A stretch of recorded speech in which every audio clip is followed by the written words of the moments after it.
Hello everyone, मैं हूं तस्नीम अली और आज हम देख रहे हैं एक नया profitable business, the need of the hour. Single use plastic bags बंद हो गया है और ये एक आज के दिन का बहुत बड़ा बिजनेस है, क्लॉथ बैग बनाना। आज हम सीखेंगे क्लॉथ बैग कैसे बना सकते हैं और क्वांटिटी में क्लॉथ बैग कैसे बना सकते हैं ताकि हम उसके लिए उससे कुछ अर्न कर सकें। मैंने एक साइज़ लिया है क्लॉथ बैग का 12 बाई 16 इंच का। इस तरफ 12 है और इस तरफ 16 है, मतलब 1 इंच ज़्यादा करके मैंने 34 इंच का ये एक फ़ोल्ड लगा दिया है। उसके बाजू से ये बेल्ट निकलते हैं, उसके 2 इंच के बेल्ट निकलते हैं और बाकी ये पूरा जो थान था मेरे पास उसका मैंने 3-4 फोल्ड करके अपनी साइज़ में बिठा लिया है, जैसे एक नॉर्मल 16 बाई 12 का बैग आपके पास निकल आए। हम लोग इसे इस तरह से फ़ोल्ड करके काटेंगे, आपका टाइम भी बचता है और उसको फटाफट काम होने से अपना प्रॉफिट भी बनता है इससे। ये हम किसी को स्टिच करने भी दे सकते हैं, खुद भी स्टिच कर सकते हैं इनिशियली। इस तरह से मैंने ये सारे बैग्स एक खट्टे काट लिए ताकि उसकी साइज़ मेंटेन हो सके। ये एक ही साइज़ के बनाएंगे तो ही आप इसे मार्केट में बेच सकते हैं। आपके पास फैब्रिक पड़ा है या फिर आपको कहीं से बहुत सस्ता या चीप फैब्रिक मिल जाता है तो वो लेके आप इसे बना सकते हैं। हम इसके साइड के बेल्ट इस तरह से काट लेंगे और ये बन जाएगा अपना एक बैग का कटिंग रेडी। ये साइड्स के हम लोग बेल्ट इस तरह से एडजस्ट करेंगे कि हमारे पूरी बैग में आ जाए। इसके अंदर कम से कम 8 या 10 बैग हमारे पास बनेंगे और उसके साइड के बेल्ट 12 या 14 इंच के हम रखेंगे। इस तरह से हम ये बैग्स का साइड्स काट लेते हैं और फिर हम इसे कैसे एकदम इजीली और एकदम फास्ट स्टिचिंग करके देखेंगे कि कैसे होता है। ये देखिए, इसमें से मेरे 2 बेल्ट निकल जाएंगे आराम से। ये मैं काट लिया है। ये बाकी का जो थान था उसका मैंने सिंगल करके इस तरह से कटिंग कर लिया है ताकि मुझे एक ही बार कटिंग करके बहुत सारा बैग्स मिल जाए। ये देखिए, ये है हमारा बेल्ट और बैग का कपड़ा। अब हम स्टार्ट करेंगे स्टिचिंग। पहले तो ये जो बेल्ट है उसको अगर आप पूरा एक साथ स्टिच करना चाहिए तो पूरा एक साथ स्टिच कर लीजिए, नहीं तो 14 इंच का एक एक पीस कर लीजिए। उसमें आपका टाइम थोड़ा ज़्यादा जाएगा, पर अगर आपको उसका आइडिया नहीं है तो इनिशियली आप इस तरह से कर सकते हैं। ये मैंने 2 बेल्ट साथ में लिए हैं ताकि मेरे 14 इंच के 2-2 बेल्ट निकल जाए। इसका हम बाद में हाफ़ कर लेंगे। इसको इस तरह से हाफ़ फोल्ड करके 1 इंच पे स्टिच कर लीजिए और फिर एंड में उसको मूव करके उसकी एंड बंद कर देंगे ताकि उसको हम उल्टाना इजी हो जाए। इस तरह से हमारा ये एंड बंद हो गया। कोई भी नुकीली चीज़ लेके, स्क्रू ड्राइवर है, बॉल पेन है, इससे हम उसे उल्टा सकते हैं। इस तरह से हम इसके अंदर उसको डाल के, ये देखिए ये कितनी आसानी से जाता है। काफ़ी बड़ा है तो इसमें कोई दिक्कत नहीं आएगी आपको उसको मूव करने में, बहुत इजीली ये मूव हो जाता है। और इस तरह से हमने ये पूरी बेल्ट को उल्टा लिया है। मुश्किल से 2 या 3 सेकंड या 5 सेकंड लगे होंगे। फिर हम इसके दोनों साइड सिलाई मार देंगे थोड़ी फिनिशिंग के लिए। अगर आपके पास ये बेल्ट कहीं पर रेडी है और आप इसे रेडी बेल्ट लगाना चाहते हैं तो आप वो भी कर सकते हैं। उसमें आपका टाइम थोड़ा ज़्यादा बचेगा, पर हो सकता है वो बेल्ट थोड़ा महंगा हो तो आपकी बैग का कॉस्ट महंगा हो जाए, पर आप उतना कॉस्ट ले सकते हैं क्योंकि आजकल मार्केट में 50 रुपये तक के बैग्स मिलते हैं। आप इसे अगर अपने हिसाब से और अपनी स्किल से बनाना चाहें तो ये आप 25 रुपया या 20 रुपये तक आप इसको बना सकते हैं।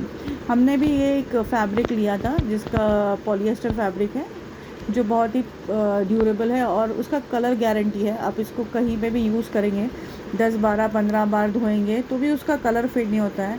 नॉर्मली अगर हम बहुत कॉटन कपड़ा लेते हैं तो उसका क्या होता है कि वो जो भी अगर डिज़ाइंस वगैरह हैं तो उसके कलर या डिज़ाइंस निकल जाते हैं।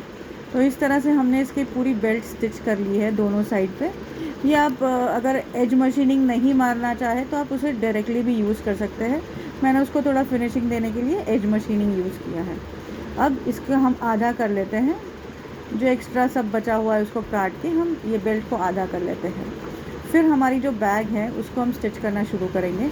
ये बैग को हम पहले साइड से स्टिच करेंगे और फिर नीचे से स्टिच करेंगे ताकि हमारा जो ऊपर वाला हिस्सा है वो बराबर से आ जाए। मैंने इसमें फ़ोल्ड करके मशीनिंग लिया है। आपको चाहिए तो आप सीधा मशीनिंग भी ले सकते हैं। फ़ोल्ड करने से आपके जो धागे एक्स्ट्रा जो बचते हैं वो नहीं दिखेंगे, तो थोड़ी फिनिशिंग लगेगी। जितनी फिनिशिंग देंगे आप बैग में उतने आपको पैसे ज़्यादा मिलेंगे। ये देखिए इस तरह से ये पूरी बैग इस तरह से मैंने ये स्टिच कर ली है। ये फ़ोल्ड करके करने में ज़्यादा टाइम नहीं लगता है, पर उसके जो एक्स्ट्रा थ्रेड्स हैं वो अंदर चले जाते हैं और वो बीच में आके कटते नहीं हैं। ये बाकी का नीचे का हिस्सा है।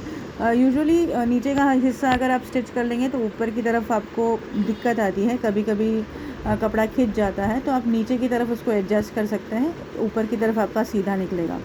इस तरह से मैंने इसको कट कर लिया धागा। अब हम क्या करेंगे, इसके हाफ़ करेंगे, हाफ़ के अंदर नॉच मार लिया, फिर उसका एक और बार हाफ़ करेंगे। ये देखिए ये हाफ़ का नॉच है और उसके बाद एक और हाफ़ करते हैं ताकि हमारी बेल्ट लगाने में आसानी हो। हमको कहीं पे भी निशान लगाए बिना चौक वगैरह के निशान लगाने के लिए घड़ी घड़ी उठना पड़ता है, तो ये आप सीधा मशीन में उसका हाफ़ करके नॉच लगा लिया और बेल्ट एकदम परफेक्टली एक के बाद एक आना चाहिए ताकि वो बैग का फिनिशिंग अच्छा हो।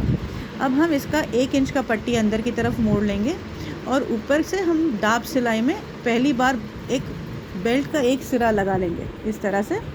अब जो नॉच है उसकी अंदर की तरफ लीजिए, जो सिलाई है वो साइड में चल रही है, जो नॉच है उसकी अंदर की तरफ लीजिए, बेल्ट के ऊपर थोड़ा डबल स्टिच कर दीजिए ताकि वो बेल्ट मजबूत हो जाए।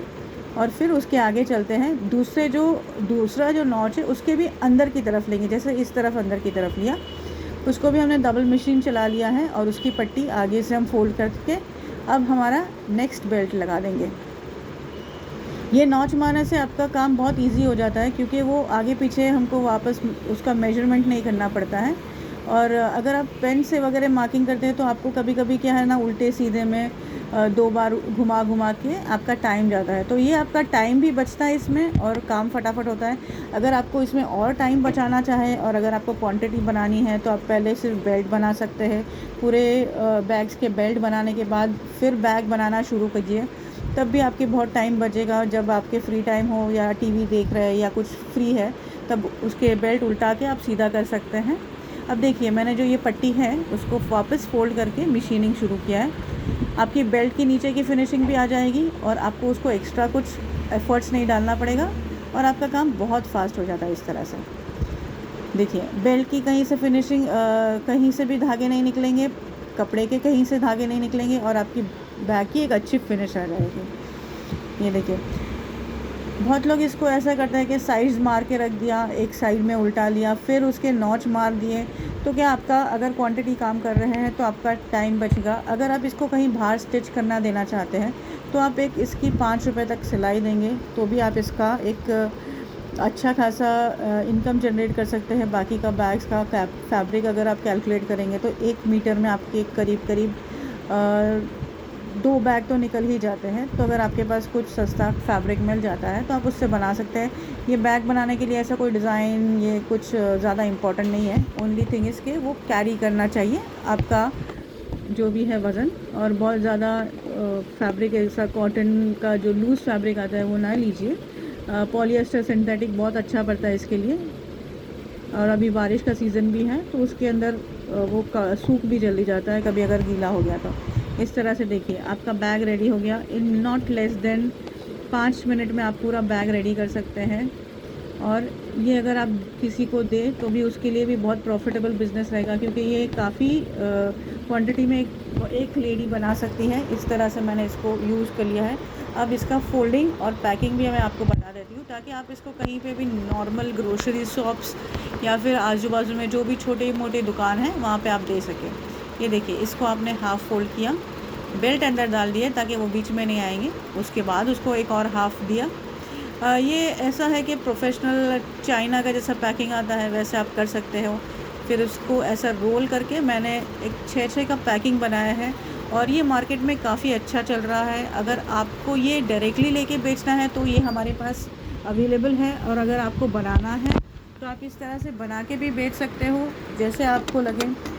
इसका बाकी का डिस्क्रिप्शन में दे दिया है, आप अगर चाहिए तो उसमें कांटेक्ट कर सकते हैं। मेरी चैनल को लाइक और सब्सक्राइब ज़रूर कीजिएगा ताकि इसके आगे जो भी वीडियोस हैं आपको देखने को मिले। और इसके आगे मैंने बहुत सारे व्यावसायिक वीडियोस डालने हैं जिसकी आपको नोटिफिकेशन मेरे यहाँ पे सब्सक्राइब करने पे मिल जाएगी।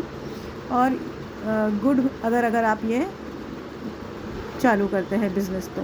Thank you very much.